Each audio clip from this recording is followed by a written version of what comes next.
alaykum, hurmatli bog'dorchilik podpischiklari. 2025-yil 1-may sanasi sizlarga eng ertak shaftolilarimizdan Fantaziya navli shaftolimizni 1 yoshli nihollarini ko'rsatib o'tamiz. Mana qo'lim yetib turibdi, o'zi dehqonlarimiz yaxshi tushunadi. Noyabr oyida ekilgan. Hozir 1-may sanasida xudo xolasa mevasi 2 kilogacha mevasi bor. Chaman bo'lib gulladi. Gulini pashti 90% mevasini ushladi do'stlar, gulini. Endi do'stlar, bu hamma turlarini ko'rsatib boramiz sekin. Bog'dorchilik podpischiklariga maxsus olinayotgan video bo'ladi do'stlar mana.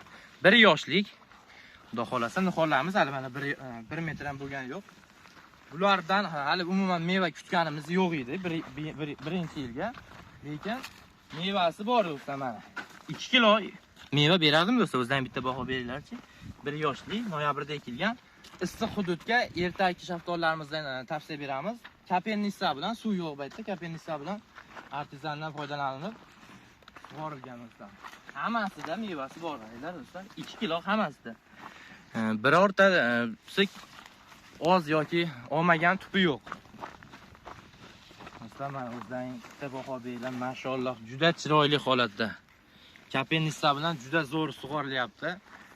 Ariqda suv qilgandan ancha kerak bo'lsa yaxshi, effekti zo'r. Hozir xudo xolasa baytga 5 sxemada 2 gektar yer maydonimizga ekilgan. Bitta gilos, bitta shaftoli qilib, giloslarimiz shaftolilardan 2 yil oldin ekilgan. Shu sababli yoshi kattaroq buni.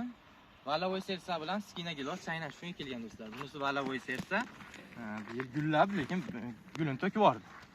Shaftolilarimiz hammasida mevasi bor. Mevasi hammasida bor.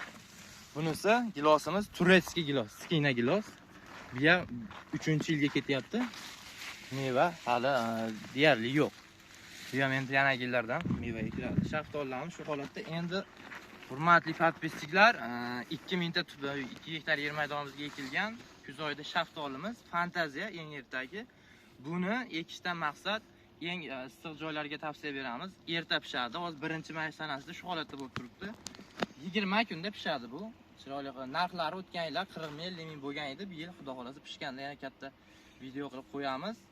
Xo'p, endi buni ekkanimizdan keyin bu yilga umuman meva kutganimiz yo'q edi, lekin xudo xolasa bulardan ham 2 kilo, 3 kilodan mevasi bor.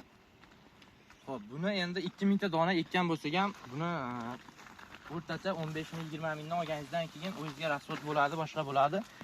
Ekkan rasxodingizni ekkan birinchi yilingizdan xudo xolasa chiqadi. 2000 ta tutdan 2 kilodan bo'lganda ham 2 tonna meva uzib olsa bo'ladi. Xudo xolasa mana. Bo'ldi, nima